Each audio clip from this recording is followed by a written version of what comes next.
வணக்கம் உறவுகளே, அம்மா இன்னைக்கு ஸ்பெஷலு நெய் சாதம் செய்ய போறேன். வாங்க வீடியோக்குள்ள போகலாம். சிம்பிளா செய்வேன், ஆனால் டேஸ்டா இருக்கணும் இல்லைங்களா? வாங்க வீடியோக்குள்ள போகலாம்.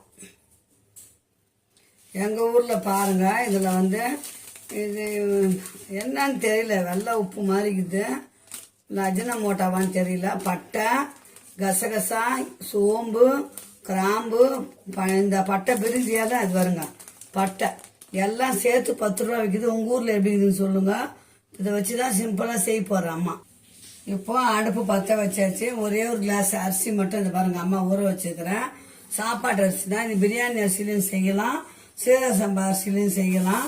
அதுக்கு தாளிப்புக்கு இது பாருங்க, ஒரு 10 முந்திரி எடுத்து வச்சுக்கிறேன். அந்த பட்டை இலை, பட்டை இலை, இது பட்டை, 3 ஏலக்காய், சோம்பு, ஒரு 4 கிராம்பு. அந்த பாக்கெட் காமிச்சேன் இல்லைங்களா, அதுல எல்லாம் எடுத்து வச்சுக்கிறேன். கசகசாவை எடுத்து வச்சுட்டேன். அதுக்கப்புறம் ஒரு பெரிய வெங்காயமும் 2 பச்சை மிளகாய், கருவேப்பிலை, இவ்வளவுதாங்க. இப்ப அம்மா சிம்பிளா செய்ய போறேன். வாங்க, நெய் சாதம் தான். ஃபர்ஸ்ட் ஒரே ஒரு ஸ்பூன் நெய் போட்டுக்கலாம்.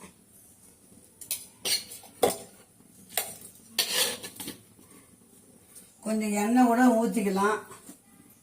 ஏன்னா ரொம்ப நெய்னா கொஞ்சம் மயக்கம் வரும் இல்லைங்களா, அதனால கொஞ்சம் எண்ணெய் கூட ஊற்றிக்கோங்க. வெறும் நெய்யிலையும் செய்யணும்னா கூட நீங்கள் செய்துக்கலாம். அம்மா ஒரு ஸ்பூன் பெரிய ஸ்பூனில் நெய் போட்டேன். ஒரு ஸ்பூன் நம்ம தாளிப்பு எண்ணெய் ஊற்றிட்டேன். அவ்வளோதான். நல்லா எண்ணெய் காயட்டும். காஞ்ச பிறகு டக்குன்னு தாளிக்க வேண்டியதுதான். இந்த சாப்பாட்டுக்கு சிக்கன் 65 நல்லா இருக்கும். இன்னைக்கு நாங்கள் நான்வெஜ் சாப்பிட மாட்டோம், அதனால வெஜிடபிள் எதுவும் இல்லை. சாதாரண சிம்பிளா இருக்கிறத வச்சு சாப்பிடுங்க. இந்த பிரிஞ்சி இலையை போட்டுக்கோங்க. 3 ஏலக்காய் அதில் போட்டுடுங்க. கிராம்பு 4 போட்டுடுங்க. அப்புறம் இந்த பட்டையை போடுங்க. அதுக்கப்புறம் சோம்பும் போட்டுடுங்க. நல்லா பொரியட்டும். 5 நிமிஷம் மேலே தாங்க இந்த சமையல். எக்ஸ்ட்ரா வேலையே கிடைப்பாருங்க. ஒரு 10 முந்திரியை போடுங்க. கொஞ்சம் நல்லா பொரியட்டும். மிளகா போடுங்க, காட்டு போடுங்க, பட்டுன்னு மூஞ்சில் அடிக்கும். ஒரு 2 பச்சை மிளகாய் போட்டுக்கிறேன் அம்மா. ஒரே ஒரு வெங்காயம், பெரிய வெங்காயம். கொஞ்சம் வெங்காயம் மட்டும் கொஞ்சம் நல்லா வதங்கட்டும். இப்போ வெங்காயம் வதங்கிறதுக்கு நம்ம தேவையான அளவு உப்பு போட்டுக்கலாம். அப்போ கொஞ்சம் சீக்கிரம் வதங்க இல்லைங்களா. ஒரு கிளாஸ் தகுந்த அரிசி உப்பு போட்டாச்சு. இது கருணக்கிழங்கு வெஜிடபிள் சாப்பிட்றவங்க கருணக்கிழங்கு ஃப்ரை பண்ணலாம். உருளைக்கிழங்குல இந்த நீட்டாக போட்டு அந்த மாதிரி ஒரு ஃப்ரை பண்ணலாம். சூப்பராக இருக்கும். பெரும்பாலும் 65 இந்த சாப்பாட்டுக்கு ரொம்ப அருமையாக இருக்குங்க. சிக்கன் 65 பண்ணலாம். லாலிபாப் மாதிரி செஞ்சு வச்சுக்கிட்டு சாப்பிடலாம். நல்லா வதங்கட்டும்.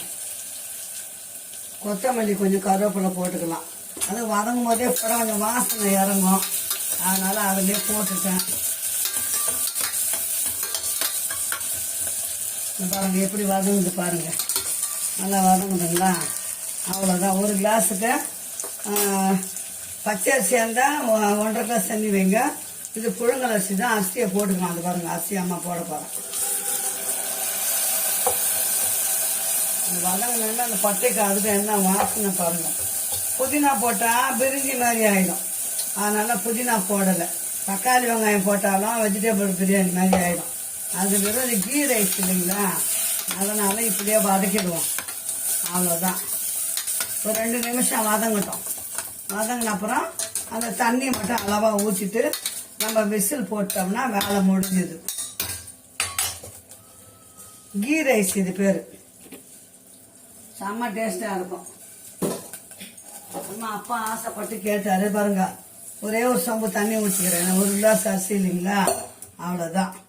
இப்போ நல்லா கலரி விட்டு நம்ம விசில் போட்டுடுவோம். விசில் போட்டு 2 விசில் வந்தோன்னா சாப்பாடு ரெடி ஆகிடும். இப்போ விசில் வரப்போது 2 விசில் வந்தோன்னா நம்ம ஆஃப் பண்ணிக்கலாம். இப்போ 2 விசில் தான். பாருங்க உறவுகளே, சூப்பரான கீ ரைஸ் ரெடி ஆயிடுச்சு. நீங்க மேல புதினா வேணாலும் போட்டுக்கலாம், கொத்தமல்லி வேணாலும் போட்டுக்கலாம். அம்மா அதுலயே போட்டுட்டேன். பாருங்க, அருமையான கீ ரைஸ் ரெடி ஆயிடுச்சு. வாங்க சூடா சாப்பிடலாம். சிக்கன் 65 முட்டை வறுத்து வச்சுக்கலாம். ஓகே உறவுகளே, பாய். மீண்டும் நல்ல வீடியோ சந்திக்கலாம். பாய் உறவுகளே.